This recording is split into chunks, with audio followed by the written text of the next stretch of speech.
The wind howled through the pines like a wounded beast, dragging snow across the dark forest floor. Elric Shaw sat by the low-burning stove in his isolated cabin, rolling a tin mug of lukewarm tea between his hands. The fire cast long shadows. On the walls lined with tools, dried herbs, and relics from a past life he rarely spoke of. His shotgun leaned nearby, always within reach. He hadn't seen another human face in nearly 7 weeks, not since he'd ventured into town for salt and solar cells. That was how he liked it. Solitude was safer. Solitude didn't bleed or burn. He was about to blow out the lantern and crawl into the cot when it happened. 3 knocks, not loud, not frantic, just precise. Elric froze, the mug pausing near his lips. He hadn't imagined it. A sound repeated 3 quiet taps on his steel-reinforced door. He reached for the shotgun without hesitation. His training overriding curiosity. He moved silently across the floor, boots not making a sound on the old planks. A camera feed flickered on a nearby monitor, but it showed only static blinded by the snowstorm outside. Another knock, then silence. Elric flipped off the safety and slowly unlatched the door. Cold slammed into the cabin. Snow swirled inside. And there, framed in the blizzard, stood a figure wrapped in shadow and glinting armor tall, motionless, her shoulders heaving with exhaustion. She was not human. Her skin shimmered under the lantern light, a deep violet, streaked with frost and wounds. Her eyes, glowing faintly amber, locked onto Elric's. She cradled something in her arms. A child, small, pale, glowing softly from beneath a strange metallic blanket. "Please," she said. Her voice was low, shaking, yet it carried a strength behind it that vibrated in his chest. "He's burning inside. I need help." Elric didn't speak. His finger curled tighter around the trigger. He'd seen things in war things that looked beautiful right before they detonated. He scanned her stance, her weight. She was favoring one leg, her armor cracked at the thigh. The child in her arms didn't move. "Are you alone?" he asked. She hesitated. "For now. Is this a trick?" "If I wanted to kill you," she rasped, "I'd have done it before I knocked." The wind howled louder behind her, biting through his hesitation. Something primal twisted in his chest. The child's skin shimmered faintly, like water rippling beneath moonlight. His face was too still, too pale.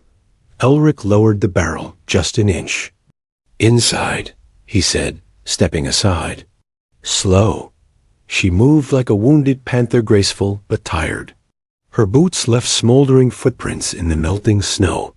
The door slammed shut behind them, locking with a heavy hiss. Elric immediately gestured toward a makeshift table by the stove. "Lay him there," she did, brushing snow off the child's cheeks. The boy couldn't have been more than 6.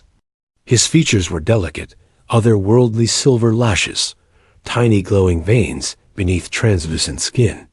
His breaths came shallow and fast. "What happened to him?" Elric asked, already setting down the shotgun and grabbing his field medkit.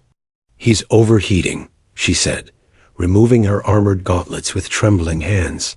"His body. It's not finished waking up." "What the hell does that mean?" "I don't know. He wasn't supposed to change this soon." She brushed the child's hair aside. "His name is Lyric." Elric worked fast, checking the boy's temperature off the charts. Pulse, erratic. Skin conductivity, not even close to human. He pulled out an old scanner, one of the military relics he kept buried in storage. It whined angrily as it failed to read the boy's vitals. "This kid's body is running on something I've never seen," he muttered.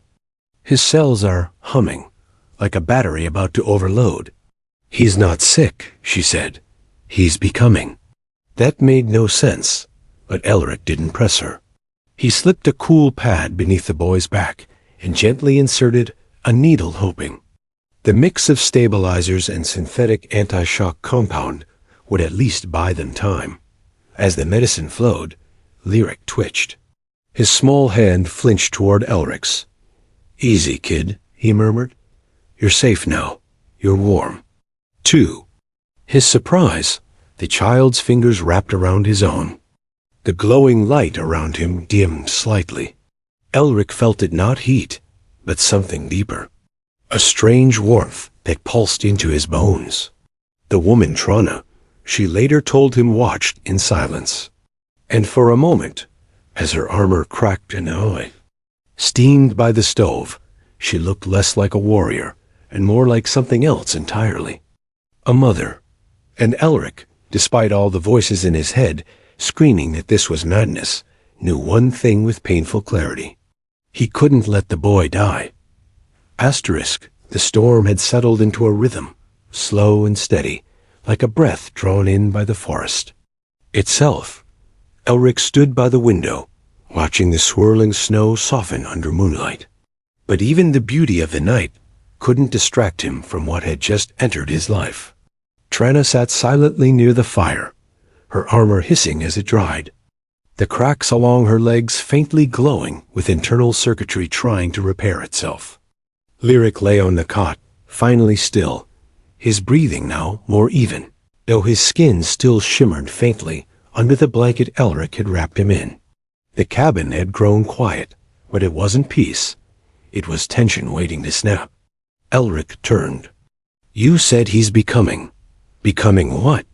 Trana didn't answer immediately. Her eyes remained on her son, soft for the first time since she'd arrived. "He's not normal, even among my kind." Her voice was rough, yet there was sorrow hidden beneath it.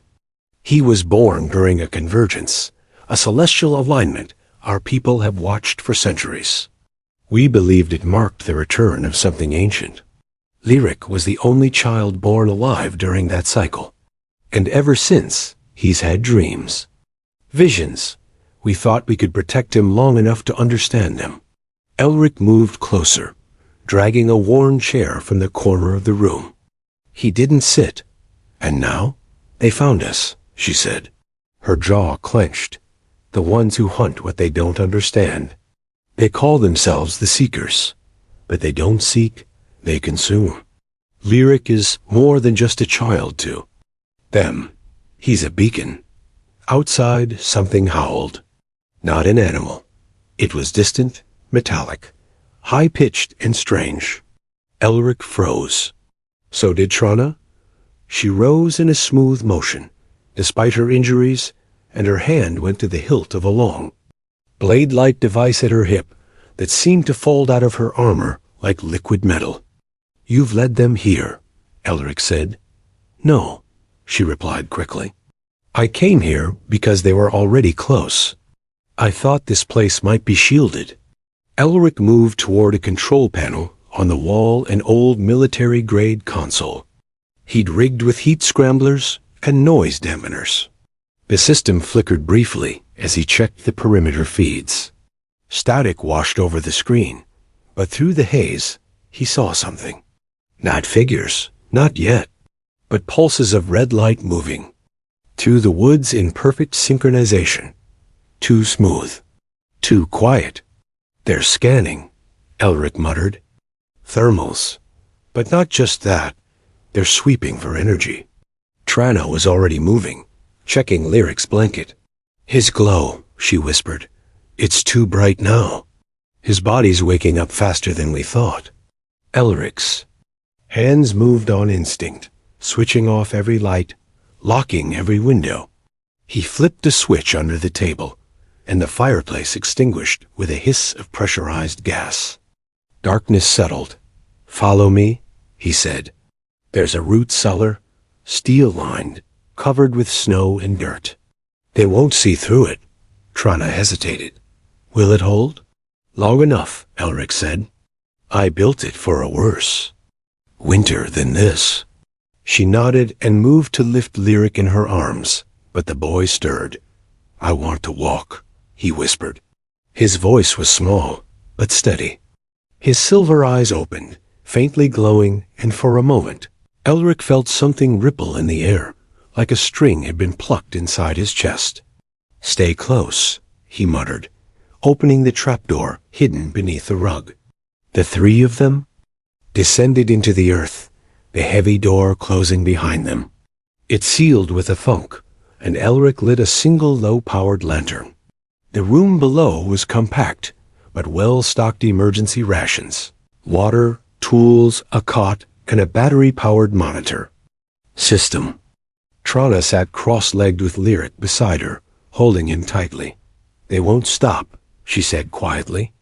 "They never stop once they catch the scent." Elric crouched down near the wall of old maps and survival gear. "Then we'll confuse the scent. I've got enough gear to reroute signals, mask his presence. I'll buy us time." She looked up at him, her eyes studying his face in the dim glow. "Why are you doing this?" she asked. "Why risk your life for someone you've never met?" Elric didn't answer right away. Instead, he looked at Lyric, curled into his ease. Mother sighed, eyes fluttering, as if even in sleep he was dreaming of things he didn't understand. Elric's hand flexed. He remembered the way his daughter used to sleep, the warmth of her cheek on his chest before the fire. And then the screaming, the flames, the silence. "Because I've been too late before," he said finally. Trana didn't speak, but she looked at him differently after that. From the shadows, Lyric mumbled, "They're almost here?" Then he opened his glowing eyes and whispered, "But you have light too, Elric. You just forgot how to let it out." A soft hum filled the room, low, harmonic, not from any machine. Elric had built, and he realized the boy wasn't dreaming. He was listening. Asterisk, asterisk. The hum in the air wasn't from any generator, not from the lantern or the cooling fans tucked into the corners of the bunker. It vibrated beneath the floorboards, deep and resonant, like the throat of the earth itself was trying to speak. Elric stood perfectly still, one hand on the cold concrete wall, the other hovering near the console where his signal-jamming gear had just flickered offline for a moment. He looked toward Lyric. The boy sat cross-legged now, no longer drowsy, his hands resting gently on his knees. His silver eyes were open, calm, unblinking. A faint swirl of color danced beneath his skin, blue, violet, silver. Not chaotic. It pulsed in time with something outside. "They're near the trees," Lyric said softly. "I can feel the echo of their thoughts. They're cold inside, but very loud." Elric approached the monitor slowly, wiping a hand across the dust-smeared screen. He tapped into the heat sensors buried near the tree line. What he saw made his throat tighten. 7 shapes. Tall, smooth, featureless. Not walking, gliding. Heat signatures too faint to be biological. And in the center, one larger, its outline jagged, distorted, like reality itself was rejecting his presence. "They're using dampeners," Elric muttered. "Their thermal footprints almost non-existent." And that center one, Trana stood from where she had crouched beside Lyric. "A prime seeker," she said, her voice sharp now. "They only bring one when they intend to retrieve or destroy." "What's the difference?" Elric asked. She looked at him, jaw tight. "The difference is how fast you die." The lights in the bunker flickered once. Lyric's eyes narrowed, and the moment they did, the flickering stopped. Elric stared at the boy, unease curling in his gut. "That was you," he said. Lyric tilted his head slightly. "They're trying to blind us, but their song is clumsy. All noise, no rhythm." Trana knelt down again, gripping her son's shoulders. "Focus. Not too much, not too fast. Remember what happens when you pull too hard." The boy nodded. "It hurts." Elric stepped back and grabbed the shortwave signal reader from the wall, fingers moving automatically. "If here to find him, they're triangulating on a pulse. Energy. A resonance, right? Trana looked up. Yes. I've got a decoy transmitter, Elric said, already pulling open a storage crate. We can fake the signal, draw them away from the cabin, but we'll need to act fast. He reached inside and pulled out a rectangular device the size of a shoebox, already humming faintly as it powered up. I'll set it to emit a harmonic similar to what Lyric's giving off. That'll buy us time, confuse their scanners. I'll place it, Trana sighed, moving toward the stairs. Elric grabbed her wrist. You're limping. You won't outrun them. Her expression tightened. You wouldn't make it 50 meters with their tracking drones. I won't have to. I know these woods. He picked up a thermal cloak from the wall and draped it over his shoulders. You said he needs time. Give him that. She looked at him for a long moment, something unspoken in her eyes. Then she gave a single nod. Lyric suddenly reached for Elric's hand, small fingers brushing over his palm. They won't understand you, he said, but they'll feel your heart. Even metal hears truth. Elric didn't know what that meant, but the boy's touch sent a shiver through him. Not fear, not power, something like music. Outside, the wind had quieted. Too quiet. The kind of silence that presses against your ribs. Elric climbed the ladder out of the bunker and stepped into the darkness. The snow had stopped, and the forest looked frozen in place. He moved fast, placing the decoy in an old fox den behind the shed, programming it with rapid sequences to mimic the strange pulses his scanners had picked up around Lyric. As he activated it, the air shifted almost immediately. Somewhere deep in the forest, a screech echoed, not natural, not anything born.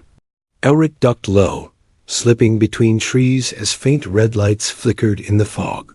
One of the seekers glided past less than 20 feet from him, its body faceless, its limbs too long, bending in ways no joint should. But it didn't turn toward him.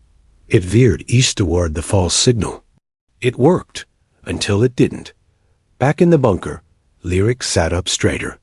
One stayed behind, he whispered. The Prime. He's not fooled. He wants Mother. Elric hadn't even made it halfway back when he saw it rising from the snow like a shadow peeled from the ground. The Prime Seeker. It turned its featureless face toward him. Elric froze. Then a whisper brushed his thoughts, not spoken, not sound. Just presence. Give. The boy. Elric did the only thing he could. He ran. The forest exploded behind him in a blast of red light. The blast cracked through the night like the sky itself had shattered.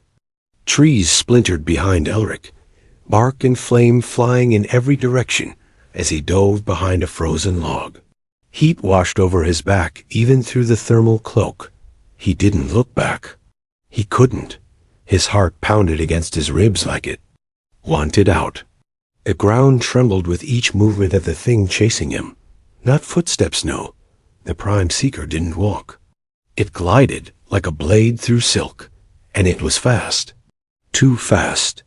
Elric stumbled through the snow-choked woods, slipping between shadows and ancient pines, until his foot struck the old water trough buried beneath the drifts.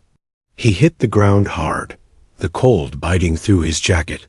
His breath came in ragged gasps, and still it was coming. Back at the bunker, Trana had already heard the explosion. She didn't hesitate. Her armor, though cracked, flared back to life with a flash of amber light. It restructured around her injured leg, bracing it with hardened filaments and stabilizing agents.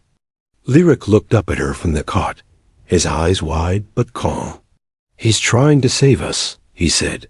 He shouldn't have gone alone, she muttered, strapping her gauntlets back on. Humans are stubborn, even the good ones. The boy reached out and touched her chest plate, right over her heart. You have to go, or it will find you down here. No, she said firmly. You're staying here. You are not ready, Lyric. But I'm not scared anymore, he whispered. He showed me how to be brave. Trana's jaw clenched. A lifetime of discipline battled the deepest instinct in her: protect her child, even if it meant locking him away from everything. She turned to the wall and pressed a sequence into a nearly invisible panel. The ceiling above slid open with a soft hiss, revealing a narrow escape shaft. If we need it, she said. We'll use this. Understand? Lyric nodded. In the woods, Elric was out of breath. His legs screamed. His lungs burned. He spotted the old Ranger Tower through the trees. A steel skeleton he'd once planned to tear down, but never had the heart to. It would have to do. He bolted for it, slipping in the snow, boots digging trenches behind him. The tower creaked. As he climbed, the metal groaning under his weight. At the top, he dropped the thermal cloak and crouched low, watching. The Prime Seeker emerged from the trees below. It didn't scan. It didn't search. It simply knew. Its smooth, black frame pulsed with red veins of light, like it bled energy with every step. And then, it looked up. Elric's grip tightened on the small E-end grenade clipped to his belt. Come on, you bastard, he whispered. Let's see if your circuit's like old tricks. The Seeker launched upward without warning, its limbs stretching, slicing through the support beams as it scaled the tower with inhuman speed. Elric yanked the pin. The flash was deafening. White-hot, the entire tower jolted as the grenade went off. The Seeker screamed, if it could scream. Its body spasmed mid-air, limbs convulsing, and it fell, crashing into the snow below with a metallic shriek. Smoke rose from its joints. It twitched, its red lights flickering erratically. Elric didn't wait to see if it recovered. He jumped. The fall knocked the wind from him, but the snow cushioned the impact. He rolled, staggering, to his feet and ran. Back at the bunker, alarms flared. Elric's perimeter tripwire was triggered. Trana watched the camera feed. A heat signature was moving fast toward them. She rushed to the hatch and threw it open. Elric tumbled down the ladder seconds later, coughing, bleeding from a long scrape across his cheek. Primes still. Active, he gasped. EMP slowed, it didn't stop it. We've got minutes. Trana nodded. Then we don't wait. She lifted Lyric gently from the cot, her armor already adapting to his form. The boy rested his head against her chest. Elric moved to the far wall and pressed a switch. With a grinding hiss, the metal wall split, revealing a tunnel choked with old cables and collapsed beams. This was a Cold War line to a forward shelter, he said. Haven't been through it in years, but it should still be passable. It leads to the old observatory at the ridge. Trana studied the tunnel. We'll need to mask the entrance after we pass. I've got thermite charges, Elric replied, already moving. Once we're through, I'll seal it. That'll buy us time again. Lyric stirred. I can feel it, the Prime. It's angry. It doesn't know why it can't touch me, but it's trying. Trana whispered something soft in a language Elric didn't understand. A lullaby, maybe. They descended into the tunnel, the cold, damp air wrapping around them like breath held too long. Behind them, the bunker lights dimmed for the final. Time. Then, a sound, not from ahead, from behind. A metallic shriek. It had found them. Asterisk, asterisk. The tunnel vibrated with the sound of something massive scraping against stone. Echoes bounced down the narrow corridor, high-pitched, unnatural, like metal being bent and twisted by invisible hands. Elric froze mid-step, one hand against the damp concrete wall, the other clutching a flashlight that flickered with each tremor. It's here, Lyric whispered, his voice barely audible against the hum in the air. The Prime. It broke the seal. Trana immediately pushed the boy behind her, one arm extended, armor reconfiguring in real time. The crystalline segments along her back began to glow faintly, pulling energy from her core. Her amber eyes scanned the darkness behind them, searching for any flicker of movement. "Keep moving," she hissed. "There's a bend ahead. That's where we'll stand if we have to." Elric nodded, already moving to the tunnel's right. "Flank, I rigged a flare trap just past the support beams. If it crosses that line, it'll trigger a burst. Won't stop it, but maybe it'll blind it long enough for us to gain ground." "I don't need it stopped," Trana growled. "Just slowed." Behind them, the grinding of the Prime's limbs grew sharper. Then snapped the light in Elric's hand went dead. The air shifted. Cold pressed in from every side. Suddenly, the Prime Seeker's silhouette appeared down the tunnel. Its body was longer now, limbs extended, glowing with a deeper, more chaotic red.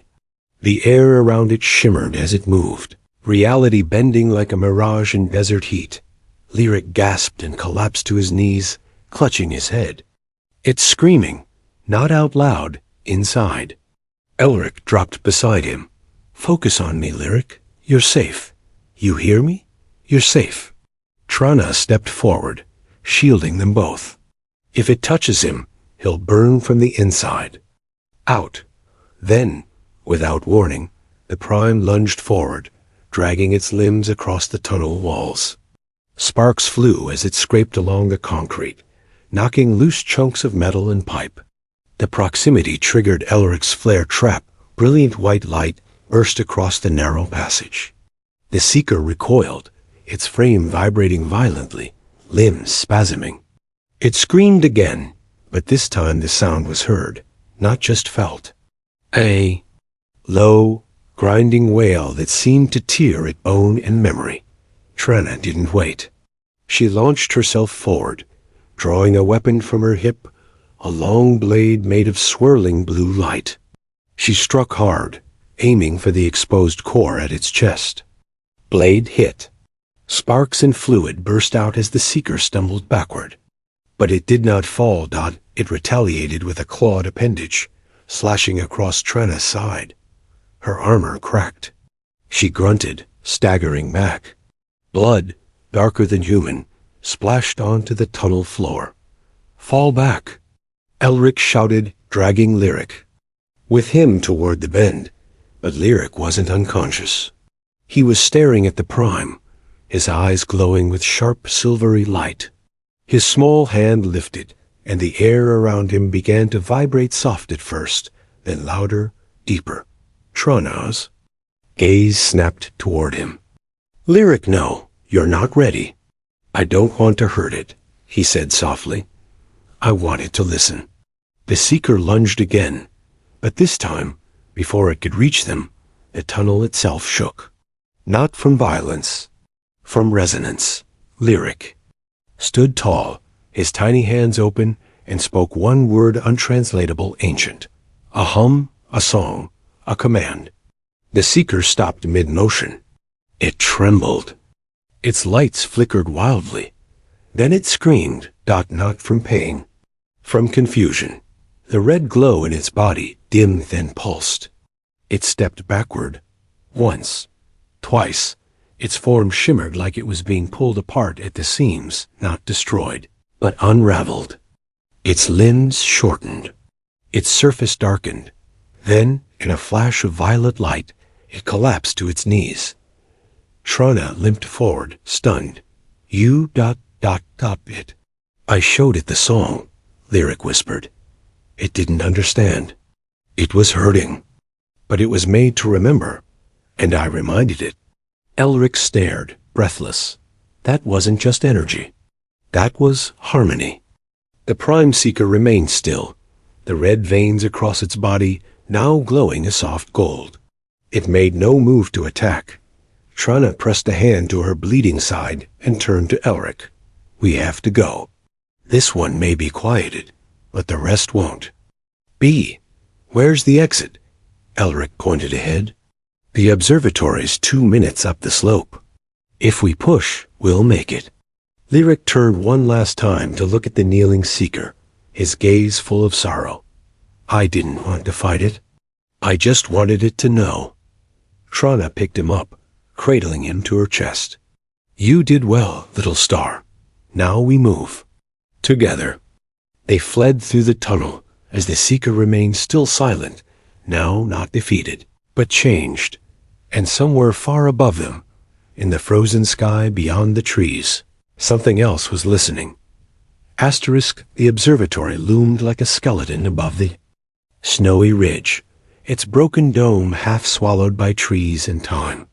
Elric pushed open the rusted door with a grunt, the metal groaning in protest. Cold air rushed past him into the wide circular chamber, brushing over cracked glass panels, collapsed machinery, and the faded mural of a night sky painted decades ago. This way, he called, leading Trana and Lyric through the shadowed ruins. Trana followed close behind, clutching her side. The bleeding had slowed, but her steps had become heavier. Her armor flickered with warning pulses, systems overtaxed. Lyric, cradled in her arms, rested his cheek against her shoulder, too tired to speak. The effort of stopping the prime had drained him almost completely.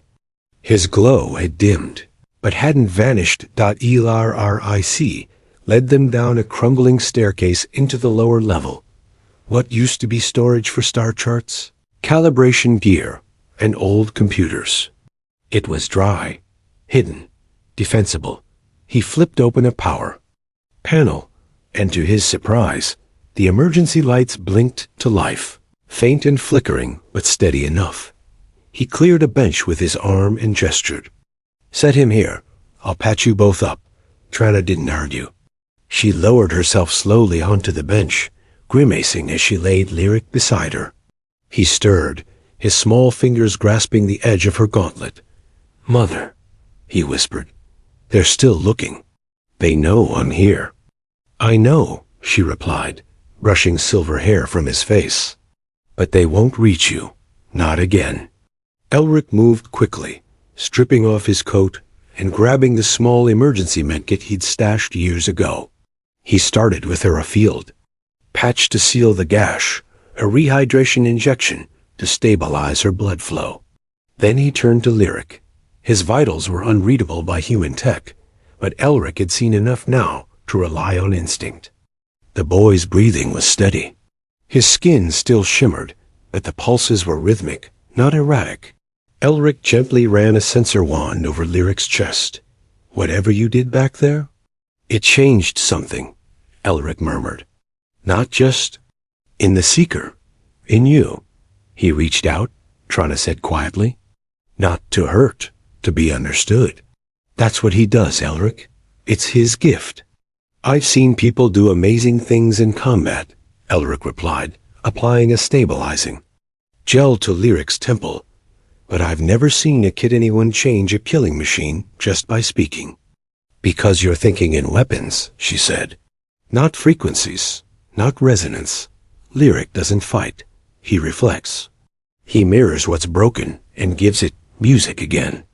Elric sat back, heart pounding from everything he was starting. To understand, this seed inside him, he said. It's not just alien. It's old. Too old. Something deeper than tech. Trana nodded slowly. It predates my species. Maybe all species. Lyric is one of few who can awaken it. And once he does, once he fully understands it, Elric looked between them. What then? He won't just speak to machines, she said. He'll speak to stars, to matter itself. The room fell silent except for the faint buzzing of damaged lights. Then Lyric stirred. He sat up slowly, eyes open and calm. The silver had faded into deep violet now like twilight sky. I had a dream, he said softly, but it was real. I saw a place made of crystal and air, floating in the dark. There were others like me, sleeping, waiting. Where? Trana asked urgently. He pointed upward, not toward the ceiling, but toward the sky beyond it. They're in orbit, hidden in something. I could feel them waking when I sang to the Seeker. Elric stood. So that's what this is. They weren't just after him. They're after what he might awaken. Trana's face hardened. Then we have to stop the next wave. Because once they realize what's happening, what Lyric's already started, they won't send another Seeker. They'll send something worse. Outside, the wind changed. Elric moved to a cracked window and looked out toward the dark horizon. Faint lights had begun to blink through the clouds, slow, deliberate, unnatural. Trana limped to his side. They're positioning ships, preparing for orbital lockdown. Elric's jaw clenched.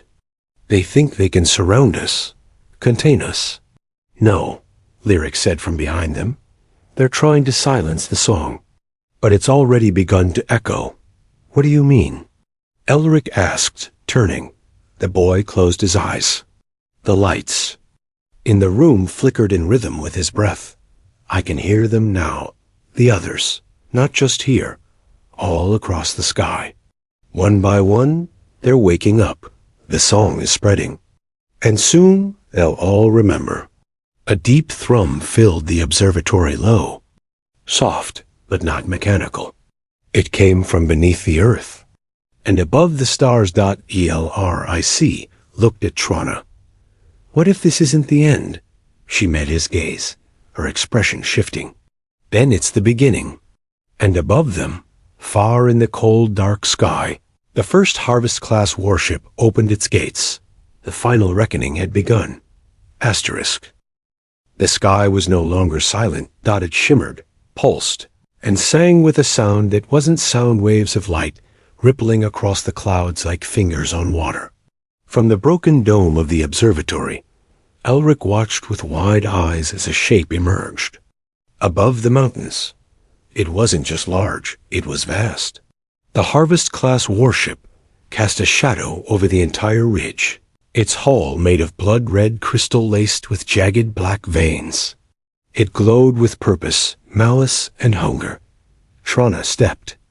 Beside him, her breath slow and steady despite the pain in her side. Her armor had tightened again, reinforcing her spine, her limbs. It knew battle was coming. She did too. That ship, it doesn't capture, she said. It consumes. Lyric climbed up beside them, small fingers curled around the edge of the shattered dome. His violet eyes reflected the warship's light, but there was no fear in them. Only a quiet, blooming certainty. They brought the silence with them, he whispered. But I'm not afraid, not now. Below the observatory, the forest stirred. Machines moved like insects, dozens, maybe hundreds sliding through snow and ash. Their sleek bodies glinted beneath the warship's glow. Drones, crawlers, hunter, units, all moving in time with one beat, one voice, the voice of the harvester. Elric scanned the ridgeline with his scope. They're not waiting for negotiations. They're not interested in surrender. No, Trana said. They believe they're above it. And what do we believe? Elric asked, turning to her. She looked at Lyric, and at Elric. That we were chosen for a reason. Elric felt something click inside his chest. Not a weapon, not a command, but a decision. He dropped to one knee beside Lyric and placed his hand on the boy's shoulder. You said there are others like you. Still, asleep, still waiting. They're listening now, Lyric said. They're hearing the song, even in the silence. Then let's make it louder, Elric said. Trana moved swiftly, accessing the small field generator she'd taken from her ship's remains. She placed it on the floor and began modifying its core, syncing it with the faint harmonic pulse, still radiating from Lyric's body. Elric joined her, connecting wires, bypassing old capacitors, layering in audio relays from the observatory's outdated star tracking system. You're building a beacon, he realized. No, she replied. We're building a choir. Lyric stepped into the center of the observatory. The cracked floor beneath him began to glow, slowly at first, then with increasing brilliance. Each step left behind a trail of violet light that pulsed in rhythm with the stars. The boy lifted his arms above them. The harvester tilted, scanning. Its response came fast. A blast of red light tore from its underbelly, streaking down toward the observatory like divine judgment. Now! Elric shouted. The beacon activated. A burst of sound, pure, clean, harmonic, rose from the floor, from lyric, from the planet itself. It wasn't noise, it was resonance. Pattern so perfect, it cracked the descending beam into spiraling fragments of harmless light. They scattered across the snow like fireflies. The machines below halted. The harvester pulsed violently. Then began to shudder. From the sky, other lights flickered to life. Tiny stars, then growing brighter crystal orbs, slowly descending like falling moons. They're answering, Lyric said, his voice carrying across the mountain. The others, the ones like me. The first orb landed softly near the tree line. It opened like a flower of glass and light. A small figure stepped out, tall, glowing, its form different, yet somehow familiar. Another child.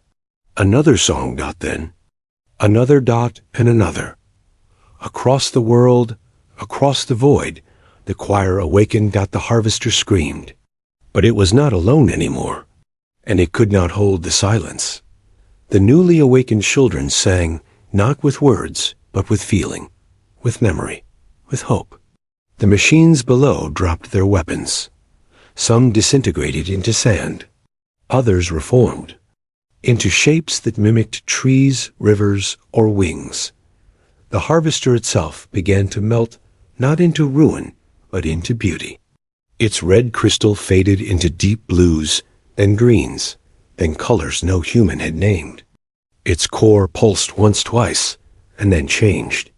It no longer dominated the sky. It became a part of it.